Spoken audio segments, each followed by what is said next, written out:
Trumpai pafilosofuojam. Mūsų proseneliams pirtis suteikdavo galimybę nusiprausti. Moteris pirtyje gimdydavo. Sergantys žmonės ėjo į pirtį pasveikti. Šiandien pirtyje mes atsipalaiduojame, medituojame, sveikatinamės ir tai darome intuityviai. Kodėl mums tai patinka pirtis? Kur dingsta fizinis skausmas, kai esame pirtyje? Kodėl būdami pirtyje pamirštame apie gyvenimo problemas? Kodėl mūsų kūnas taip gerai jaučiasi po pirties? Dar daug klausimų kyla, todėl laikas pažvelgti į pirtį mokslininko akimis. Sveiki pirties mylėtojai. Pirties pasaulyje visi suprantame, kad šiandieną pirtis išgyvena aukso amžių. Mūsų laida nepraleidžia progos pasidomėti, ką kalba apie tai mokslininkai. Tai šiandieną mūsų laidoje viešės ypatingas žmogus, tai yra tas žmogus, kuris gali pasakyti daug labai įdomių dalykų apie pirtį, gerbiamas profesorius Albertas Skurvydas. Profesoriau, kaip mūsų kūną veikia pirtis? Aš atvirai pasakęs esu labai nustebęs, kad mokslininkai pastaruoju metu tiek rimtai užsiėmė ir patyrinėjo nuo pat molekulės iki pat viso organizmo ir beveik jau nebėra ne vieno organo, kuris nebūtų ištirtas, kaip pirtis, aplamai visos šiluminės terapinės priemonės, kaip įtakoja mūsų kūno organizmą. Paprastai, jeigu apibendrinančiai tariant, pirtis, čia naujausi moksliniai tyrimai, labai gerai treniruoja galvos smegenis. Galvos smegenis išvalo nuo tokių šiukšlių susikaupimo, stimuliuoja galvos smegenyse tokia valytoja, už kurią Nobelio premija yra gauta, autofagija. Kitaip tariant, patys naujausi tyrimai rodo, kad pirtis, šildymas yra labai gerai stimuliuoja galvos smegenų neuronų atsinaujinimą, kraujotaką, kapiliarų kiekio padidėjimą, pagamina galvos smegenyse tokią neurotrofinę medžiagą BDNF, o tas BDNF yra atsakingas už galvos smegenų neurogenezę. Kovai prieš Parkinsoną, Alzheimerį, demenciją ir prieš kitas neurodegeneracinės ligas, šiom dienom dar vakar pasitikslinau, yra puikios metaanalizės, labai daug cituojami straipsniai, fantastiškai padeda pirtis. Tai aš dabar tik pasakiau apie vieną organą, apie galvos smegenis.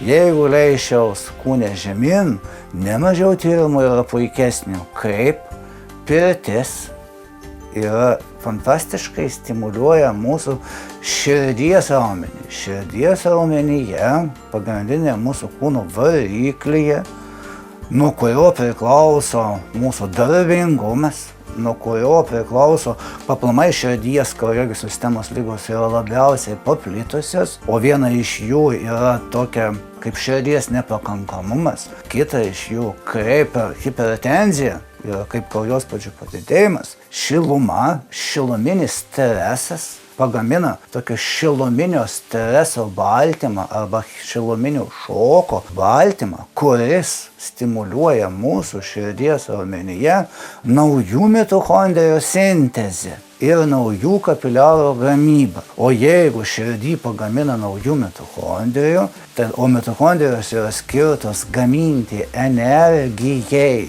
sveikuoju aerobiniu būdu ir ypatingai iš riebalų, tai mūsų širdis tampa mažiau vargstanti, gali atlaikyti fizinius krūvius, atlaikyti stresus. Tai vienas dalykas. Antras dalykas yra, kaip jau minėjau, pagerėja kapiliarizacija, pagerėja kraujotaka ir tada pagerėja ir žmonių ištvermė. Ir mūsų žmonės sugeba atlaikyti, net ir pirty būdami, sugeba pagerinti savo širdies darbingumą, nes per tą šiluminį streso baltymą pastimuliuoja širdies raumenų miofibrilio, tai yra tų pagrindinių variklėlių gamybą. Širdis nesiatrofuoja. Aš tai be abejo tik tai supaprastintai pasakiau, tyrimai yra be galo. Leidžiantis žemyn dabar nuo širdies yra žemyn kepenys. Patys naujausi moksliniai tyrimai, super, parodo, kad kepenyse, taip kaip ir širdyse, šiluminio šoko baltymai fantastiškai pastimuliuoja mitochondrijų, kurios pradeda panaudoti yra riebalų deginimą. Kepenys mažiau suriebės, yra fantastiškas dalykas, yra kepenys išsivalys, galim sakyti, nuo riebalų, kepenys labiau gamins gerą riebalą ir naikins blogą riebalą. Čia su metabolizmu yra susijęta. Tai yra šildymas, išvalo kepenis, mūsų kraujyje pagamina gero riebalo didelio tankio lipoproteino koncentraciją ir sumažina blogo riebalo, mažo tankio lipoproteino arba cholesterolio arba dar kitas triglicerido koncentracijas. Yra milžiniška rykštė žmonijai. Yra dėl to, kad blogo riebalo daug mes sukaupėm, dėl to, kad per daug valgom, mažai judam. Tai matot, pirtis kovoja taip pat ir gerindama kepenų funkciją, kovoja prieš metabolinio sindromo ligas su prakaitu. O prakaitas ypatingai suintensyvėja pirti. Va, čia visiškai įdomus dalykas yra.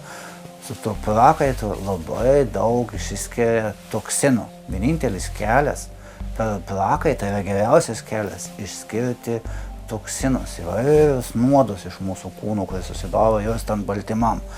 Tai pirty yra kūno išvalymas iš toksinų. Yra fantastiškas dalykas. Va šitas.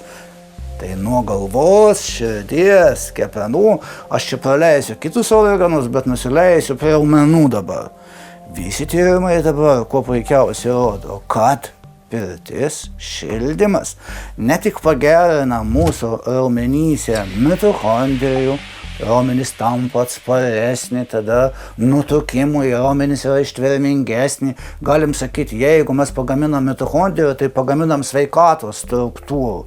Yra viena iš svarbiausių mūsų kūno struktūrų yra mitochondrijos. Mūsų raumenys neužsirūgštins, nebus lokalių uždegimų, o jeigu nebus lokalių uždegimų, tada fantastiškai neleisime vystytis su uždegimai susietų be galo daug ligų. Ir tas pats vėžys vystosi ten, kur yra lokalūs uždegimai. Taigi pirtis gerina aerobinį raumenų tokį sveiką visą metabolizmą pirtis. Ir dar kas yra svarbu, pirtis neleidžia atrofuotis, kas labai svarbu yra senyvo amžiaus žmonėm, raumenim. Būčiau visiškai nepatikėjęs, jeigu nebūtų tokių tyrimų, kad širdis taip pat stimuliuoja baltymų sintezę raumenyse. Na ir paskutinį dalyką pasakysiu, dabar praleidęs kitų organų, kas man labiausiai užkliūna ir kas įdomu, pirtis veikia kaip antistresinė ašis. Antistresinė. Kasgi vyksta mūsų organizme, kai mes šildomės pirtyje? Na ką pirmiausiai, pirties metu pasigaminam endorfino, beta endorfino, ką ir pagamina judėjimas. Daug kelių veda į Romą. Kaip pavyzdžiui, galima ir judėjimu, ir pirtim, ir kalorijų apribojimu, ir keliaudami, ir kitom veiklom, galima beveik tą patį pasiekti. Tai daug kelių veda į Romą, kai pirtis pagamina endorfino ir mes išėję po vienos dozės, po antros, mes esam kaip ir pabėgioję, kaip ir pajudėję, kaip ant debesų.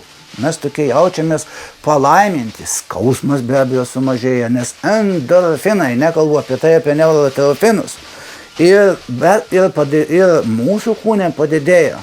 Naujas mokslo žodis yra endokanabinoidų, irgi labai susijęta su mūsų nuotaika. Tai mums pagerėja nuotaika, pagerėja toks bendravimas iš karto, mes tampame geresni ir norim bendrauti ir komunikuoti, nes patiriam džiaugsmą, mažiau jaučiam skausmą. Tai vienas dalykas. Antras dalykas yra tas, kad pirtis sumažina simpatinės nervų sistemos aktyvumą, stresinės ašies, ir pastimuliuoja parasimpatinės, antistresinės. Mes atsipalaiduojam, ypač po pirties. Mūsų širdis pradeda dirbti variabeliai, tai reiškia, širdis nepatiria streso. Yra mūsų galvos smegenyse daugiau acetilcholino, mes labiau apsiraminę. Tas apsiraminimas yra, kad parasimpatinę nervų sistemą užaktyvinam, ypač po pirties. sumažėja kraujospūdis, padaugėja acetilcholino, sumažėja adrenalino, streso hormonų, kortizolio ir tada visas mūsų kūnas pradeda, vaizdžiai tariant, toj būsenoj atsistatyti, gyt, jeigu norim, nes sumažėja taip pat lokalūs uždegiminiai procesai, antistresinė ašis ir tada geriau gyja žaizdos vienareikšmiškai ir tai galima sakyti, kad daug kelių, kaip aš jau kartojos, veda į tą patį tikslą. Aš labai nustebau, kad anksčiau aš kiek pats tyrinėdavau, labiau tyrinėdavom kaip sporte, kaip raumenų šildymas, pagreitina raumenų sustraukimą, atsipalaidavimą. Aš nebuvau matęs, tiesą pasakius, visiškai neseniai tie tyrimai tokie labai gilūs ir atsirado, nes anksčiau ir tų nebuvo tokių gilių būdų, kaip tą patyrinėti. Tai dabartiniu metu, bet čia lyderiai toj srityje yra kaip ir priderėtų, pirčiai, tai yra suomiai, čia yra lyderiai toj srityje. Jie, ne jie vieni, bet jie daugiausiai atlikė tyrimą. Pavyzdžiui, vakarą vėl peržiūrėjau vieną naujausių iš metaanalizių, yra kokios, net ir vakar paskaitą buvau išvažiavęs kėdainiečiams, pasakojau apie sveikatos stiprinimo nefarmakologinės strategijas. Tai pirmą kartą pridėjau šalia fizinio aktyvumo, šalia mitybos, šalia streso mažinimo, gilaus kvėpavimo, jogos, meditacijos, minčių valdymo, pridėjau ir pirtį. Pirmą kartą vakar parodžiau ir parodžiau ten, kad ką pirtis daro, ir paklausinėjau kėdainičių, ar jie lanko pirtį, pakankamai dar mažai. Tai tikrai, sakau, pats metas rimtai susiimti, nes, pavyzdžiui, kaip vakar rodžiau jiem visiems, suomių tyrimai. Jeigu tu lankai pirtį į savaitę 4-5 kartus, o tokia naujausia metaanalizė, po 20 minučių, suomiška sauna, po 20 minučių, kada tam yra karščio arba šilumos, tam streso baltymam užtenka pasigaminti į savaitę 4-5 kartus ir palygina, kokios būtų naudos, jeigu lankai vieną kartą. Nekalbu apie tai, kad ne vieno karto. Tai pasirodo 4-5 kartai po 19-20 minučių, tas 19-20 minučių toks fantastiškas, duoda žymiai daugiau naudos, kovojant prieš neurodegeneracinės ligas, širdies, kraujagyslių sistemos ligas, metabolinio sindromo ligas, apibendrinsiu apie 350% sumažinant tikimybę susirgtom ligom, jeigu tu lankai pirtį 3-4-5 kartus, lyginant su vienu kartu. Kitaip tariant, mes pirties kultūros tokio šildymo dar nelabai esame atradę, nes daug kas yra vieną kartą galvoja, kad yra per daug. Bet čia senas dalykas. Gamta jau nuo seno yra, prieš daugybę milijonų metų, yra sukūrusi, net ir augaluose, ką čia kalbėti apie žmonės, yra tuos baltymus, yra karščio, streso baltymus, kovoti prieš karščius tokius netikėtus ir treniruoti mūsų kūną. Tai yra karščio, šoko baltymai šitie yra vieni iš geriausių, yra mūsų kūno grūdinimo arba stiprinimo, arba kaip mokslininkai vadina, yra gyvybingumo genai. Tai mums, kaip mes treniruojam savo kūną fiziniais pratimais įvairiais, kaip mes treniruojam mokymosi, kaip mes treniruojam mitybos kartais, pabadaujam puikių strategijų. Taip ir žymiai čia senesnis yra stresorius, tas karštis, šiluma. Be abejo, reikia turėti protą ir suprasti, kad jeigu per daug, viskas bus blogai, kaip ir per mažai. Yra tokia vadinama hormezė. Jeigu nieko nedarai, naudos nėra, jeigu per daug darai, irgi naudos nėra. Tai yra vidurys, bet iki vidurio mums dar toli. O kokios šalis labiausiai domisi pirties nauda ir atlieka išsamius mokslinius tyrimus? Man kažkaip užkliuvo suomiai, užkliuvo keletas anglų mokslininkų, prancūzai publikuoja, ir anglai, amerikiečių daug, ir japonų yra, ir olandų, ir vokiečių, visas išsivystęs pasaulis, kuris domės sveikatinimo įvairiom technologijom, tai dabartiniu metu yra bumas, vienas iš bumų, šalia fizinių pratimų, šalia mitybos ir streso mažinimo technologijų yra tos kūno šildymo įvairios technikos, net ir lokaliai dabar raumenį šildant visokių dalykų, lokaliai kūno dalis yra visokios, ten yra tokias technika dabar VAO-ON Vaon, gal esat girdėję tokia Vaon, tokia technologija, kada yra kūnas yra apšildomas, yra, kaip vonioj gulint, kai vonios temperatūra 40 laipsnių, yra tokia technologija, yra apžvalginių straipsnių apie tai Vaon technika, nes tos tos baltymus, HSP, tas heat shock protein galima sukelti daug būdų, daug pirčių yra visokių strategijų, ta pačia vandenį galima šiltam tą patį padaryti ir judant, tarp kitko, heat shock to protein galim sukelt ir saulėje karštą dieną šiek tiek gulint galima sukelt, tai daug būdų. Tai be abejo mokslininkai čia, bet suomiai čia pirmauja. Visi pasaulio mokslininkai rungtyniauja, norėdami įminti ilgesnio gyvenimo paslaptį. Jei pirtis taip gerai veikia mūsų organizmą, tai gal dirbantis profesionalūs pirtininkai yra nemirtingi? Čia, kad nebūtų to horomezės pakraštys. Kitaip tariant, kad jūs kažką nepadarytumėt net ir per daug, kaip ir su fiziniu aktyvumu. Ir galima kelti klausimą, kodėl sportininkai, kurie labiausiai sportuoja, neįgyvena gyvenime ilgiausiai, nes matyt, yra jau šiek tiek tos horomezės pakraštys, šiek tiek persistengia. Ir tai, bet labai panašu, kad, nežinau, reiktų pasidomėti, ar čia pirtininkai ilgiausiai gyvena. O ką reikia žinoti pirtininkams, kad jie galėtų dirbti savo mylimą darbą ir neprarastų sveikatos? Daug kelių veda į Romą, ką aš turėjau omeny, rytiečių kultūrai, kaip pavyzdys. Žmonės taiko jogą, meditaciją, tai yra paramina kūną, antistresinę ašį, mobilizuoja vienom technikom. Amerikiečiai stengiasi deginti kalorijas judėti. Suomiai stengiasi dažnai lankyti pirtis. Ir be abejo, jeigu tu mažiau judi, tu gali mažiau judėti, daugiau pridėsi pirties. Jeigu dar pridėsi rytiečių strategijos, dar pridėsi kažkokios šiuolaikinės medicinos, iš visų geriausių pasaulio kūno stiprinimo gabalėlių, jeigu tu surinksi, tu net nesuprasi, kad tu gyvensi labai sveikai ir nereikės nei per daug sportuoti, nei per daug ir tos pačios pirties lankyti, nei iš visų mažų gabalėlių. Mano žiniomis dabar yra 10 labai populiarių nefarmakologinių technologijų kūno stiprinimui, kurios per daugybę 100 000 metų mūsų kūne susiformavo. Viena iš jų nebejotinai yra judėjimas.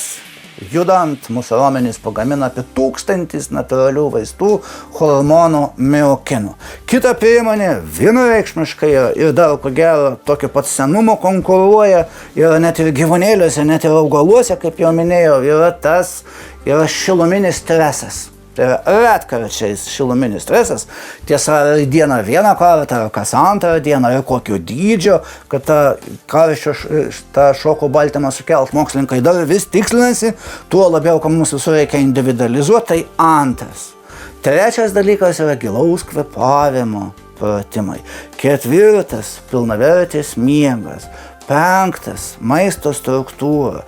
6. Retkartinis pabadavimas, kitas tempimo pratimai, dar minčių valdymas, dar kūno grūdinimas ir šaltyje, reikia kaitalioti, šaltį su šiluma. Tai aš kiek dabar greitai atsiminiau, čia 6-7 pasakiau, tai tas šiluminis yra vienas iš tų visų galimų kompleksų. Ir žmogus, jeigu mažiau taiko to, gali labiau taikyti to.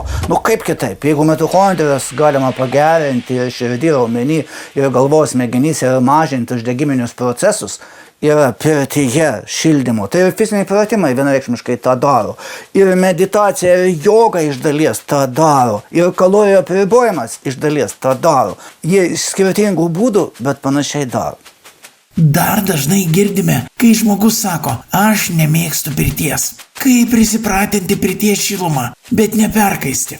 Svarbu palaipsniui, kiek domėjaus, kad kaip visur, kūną ir prie šalčio labai palaipsniui reikia, ir prie šilumos, ir prie fizinių pratimų, ir prie kalorijų apribojimo, ir prie maisto keitimo, ir prie kvėpavimo. Ir kaip domėjaus per 3, 6, 7 savaitės, laipsniškai tas dozes didinti nuo kelių minučių, kaip prieiti prie 20 minučių ir tą temperatūrą po trupučiuką. Bet vienas tokių moksliškai svarbiausių dalykų, kad kūno temperatūra nešoktų daugiau 39,5, va čia toks būtų.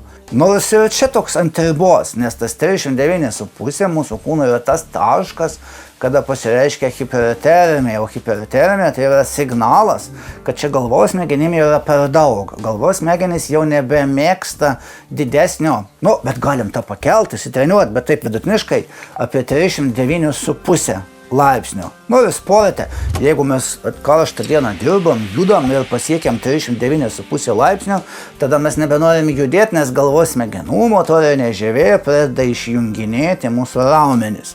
Ir čia, kitaip tariant, jeigu pirty kaip ir sporte raumenis turi fantastiškai būti karšti, bet galva šalta.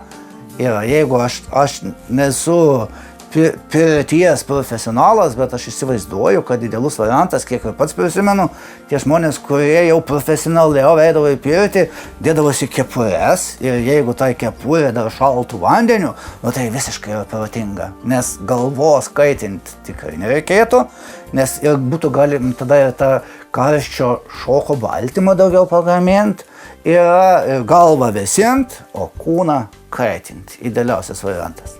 Ir pabaigai, ką Jūs manote apie Lietuvoje žaibiškai paplitusią šalčio terapiją? Malonumo dozė labai panaši. Ar galima šalčio terapijos poveikį prilyginti pirčiai? Labai panašus, bet visiškai tie patys nebus. Ir pagrindiniai skirtumai, kad šalčio terapijai niekad nesukelsim to gero baltymo, kuris pastimuliuoja širdį, raumenis. Bet šalčio terapija yra fantastiškas dalykas, yra imuniniai sistemai yra treniruoti. Bet reikia vėl nepersistengti. Imunologijos geriausi žurnalai, tyrėjai, tai jie, be abejo, pradeda nuo labai mažų dozių. Net jau nustepsit, kad kokių dozių norint imuninę sistemą stiprinti. Tai pirmiausiai nuo 1 minutės grūdinimo kūno su vandeniu, po dušu, kai vandens temperatūra yra nuo 15 iki 20 laipsnių, kas 10 sekundžių kaitaliojant. Tai reikia pripratinti mūsų imuninę sistemą, o to šalčio terapijos ir yra labai tam yra skirtos tam imuninį sistemą mobilizuoti pagrindinai. Ir tai mūsų imuninė sistema yra labai lepi, nors labai reikalinga. Ji labai nemėgsta ekstremų tokių. Visko reikia laipsniškai prieiti. Imuninė sistema nemėgsta labai didelių krūvių, labai didelių šalčių, labai didelių karščio, persivalgymo ir per didelių badavimų. Nieko jie nemėgsta, kas yra per daug, ir nemėgsta, kas yra per mažai. Jie yra sukurta tam per vidurį. Tas saikas, kaip auksinis standartas. Visur yra saikas. O dar su šalčio terapija dar įdomus dalykai, kai taikam tos grūdimo technikas, tas krioterapijos įvairias technikas, sistemingai, laipsniškai dinant keletą dienų, keletą savaičių, išlieka net ir mėnesiui pėdsakas toks, kad simpatint, tai yra stresinė ašis sumažėja, stresas sumažėja. Ir tada labiau yra suaktyvėja, yra antistresinė ašis. Antistresinė ir plius labai gerai, tai antistresinė ašis, tada žmogus jaučiasi tokia, toks tonusas yra geresnis, tokia įtampa mažesnė yra. Tas pats, kaip taikotumėm jogos arba meditacijos technikos, arba net tas pats, kaip ir pirtis sumažina, atpalaiduoja, o tai yra šaldymas per ilgesnį laiko tarpą, taip pat tokia stresinė ašį sumažina. Tai vienas iš tokių dalykų, bet apie šaldymą yra kitos linijos tyrimą ir ne ką mažiau, tiesa, šiek tiek mažiau kaip apie pirtį. Po laidos filmavimo su profesoriumi Albertu Skurvydu nusprendėme, kad mes norime ir galime atlikti savo mokslinius tyrimus Lietuvoje ir apie teisingos lietuviškos pirties naudą papasakoti pasauliui. Juk ne veltui pirčių lankymo tradicija 2019 metais buvo įrašyta į Lietuvos nematerialaus kultūros paveldo vertybių sąvadą. Pirtis yra mūsų tautos paveldas, kuris perduodamas iš kartos į kartą.